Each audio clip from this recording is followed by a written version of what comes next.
Ryan, Yes, sir. a lot of people have a checking and a savings account. True. You would agree with that?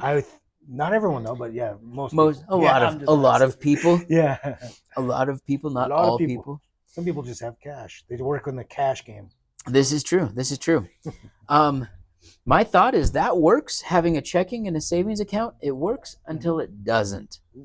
And so today, I want to talk about other accounts that somebody might have that might help them with their money. Sounds good. I like it. Okay. So having a clear and intentional banking accounts definitely is the foundation. So have that checking account. This is where all your money comes in Mm-hmm. and bills get paid from. Okay. Right? So you go to the grocery store and you pay your bills and all the spending happens from your checking account. I like it. Make Very sense? simple. Keep it simple. The next account that I think we need to have is a savings account. Can't you just leave it all in checking? Ooh, that's a good question, but I think no. I think once you see that money in that checking account, you're like, oh, I can spend it. And that's where a lot of people might get into some hardship Okay. Yeah, that because makes sense. if they see it, they got it, they spend it. Yeah. Right? But if you can put a chunk of that into your savings account, then it's not in your spend money. Little psychological barrier. Out of Absolutely. sight, out of mind. Yep. Yep. I'm going to go one step even farther and say you need a high yield savings account as well. On top of it. Okay. Yeah. The high yield savings account, for example, my personal credit union gives me a 0.01% on my savings account. Whoa. So I'm making Whoo, buku you're gonna be money. rich in 1,000 That's years. right. It's going to take a long Yeah, time. yeah, that's crazy. So, but I have a high yield savings account that gets about 4%. Okay.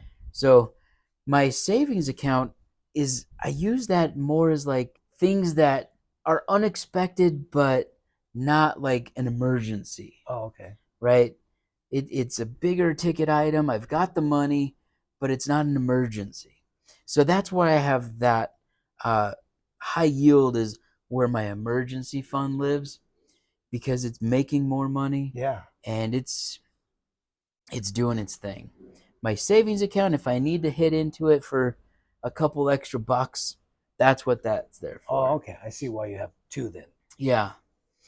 So how am I doing so far? Checking account, all the money comes in, savings account, and maybe a high yield savings account. Okay. So let me ask a hypothetical question. Hypothetical. Let's say you want to buy a car, but you want to save up 25,000 to do it because you don't want to get a car loan. Let's imagine.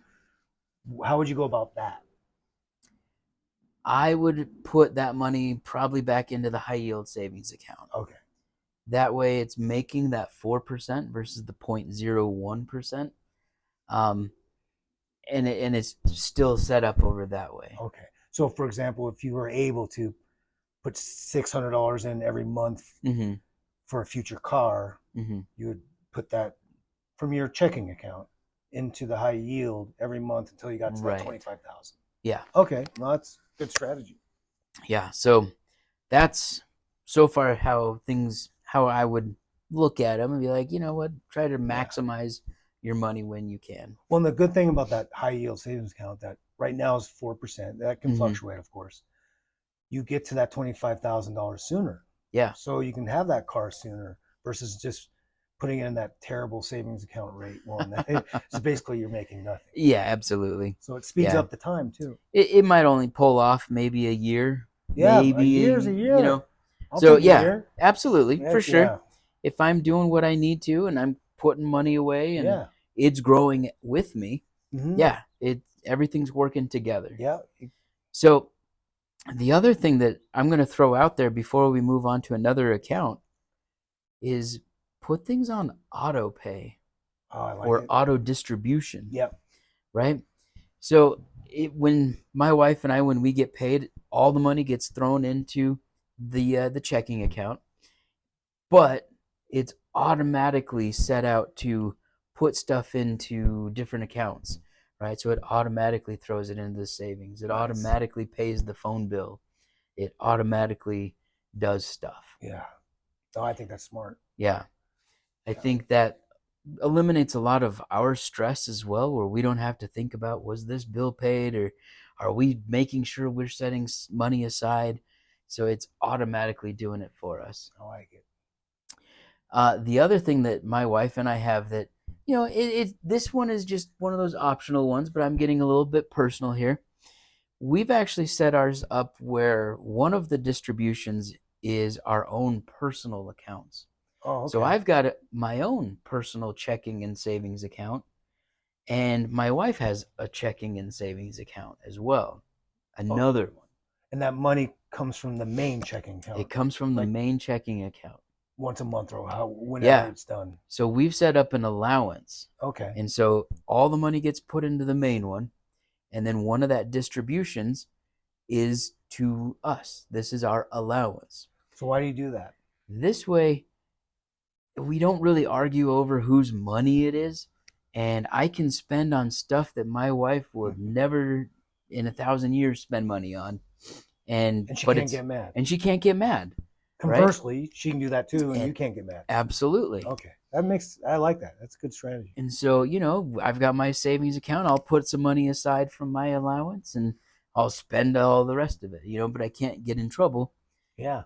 When it's my allowance. That's good. So it's just a little thought right there. Now, what about this one? Let me throw this one out at you. What about a brokerage account? I think it's smart to have. Yeah? Yeah. Can you dive in? Why would you think it's smart to have? Well, I think it's smart to have because then you can invest in the stock market and have access to that before you retire or before 59 and a half, for example, which is the age you need to be for like a 401k. Nice. It gives you more flexibility. Yeah. So, for example, we have a brokerage account, and a handful of years ago, we used some of that money for an addition to our house. We built like an overhang for our deck. Nice. That we're underneath right now. It's beautiful. So, but by putting that off and knowing we're going to do it in the future and letting it grow in the stock market, it helped us out. Yeah. So if you have like future wants, because short term is kind of dangerous. Like if we wanted to do that within 2 years, high yield savings account would have been smarter. Yeah. But it took a few years for us to do that. So we believed we were going to come out ahead. That's one reason. And then I've learned this later in my life, which I wish I would have learned earlier. So this might help some of you out. If you want to retire before 59 and a half, which a lot of teachers do or want to, it's a nice bridge account to get to 59 and a half where you can access that 401k money if you have some in there, or Roth IRA money, because they have the same rules about pulling it out at 59 and a half. Of course, you can always pull out the principal earlier. Right. So Ari Tobley, one of my favorite people, YouTubers, certified financial planner that gives free advice and free suggestions, talking about it. He calls it a superhero account. So it can help you retire earlier because you can use that money and not have any penalties you have to pay. Oh, I think that's great. The hard part is deciding how much money to put in it. Because let's say someone has just to keep the math simple, $1,000 a month to invest, let's say. Sure. You have so many options, right? You have Roth, 401k, maybe you have a 457, a 403b, a brokerage account. So like that's where it becomes personal, I guess, and you have to figure out what your goals are. That is true. So with $1,000 a month, you can literally go with 10 different accounts and $100 each, right? So, and that's for another video, I guess. Yeah, right. But that's just another random thought. Sorry. Yeah. I like the idea of having a brokerage account because it does start you with a habit. It starts getting you investing. And once again, if you put things on auto, it automatically contributes to your brokerage account. It automatically gives you your allowances. It automatically pays the bills. But I would say, this is what I would do. I would max out a Roth before a brokerage because you can always take the principal out. There's no penalty. Yeah. So if you could max out a Roth IRA and you have extra money, then it gets harder to decide where to invest. Okay. That's personal finance, though. That's what I would do. You can do whatever you want, obviously. Yeah. Personal finance. Yeah. So. I think I like having these multiple bank accounts, personal or a checking account, a savings account, a high yield savings account. And once you put things on auto, this creates more of that system.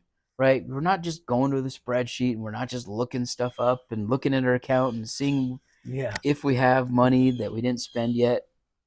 But this gives us a little bit more control, and it gives us the power back in our hands to say, I'm on the right steps. Exactly. So anything else, Ryan, before we wrap it up? Well, it just makes me think, and I've heard people say this before, your money is your business. Ooh, So good call. when you're talking about all this, you're telling us about how you're running your business. You and your wife are like, Yeah. this is our business. We want to be smart with where it's going and what we're doing with it. And there's nothing more important than running your own money, taking care of your own money. Yeah. So you have a system and plan. We hope you all do too. And if some of these accounts don't exist right now, you need to decide, can they benefit you and your business, your personal business? Yeah. I think they probably can.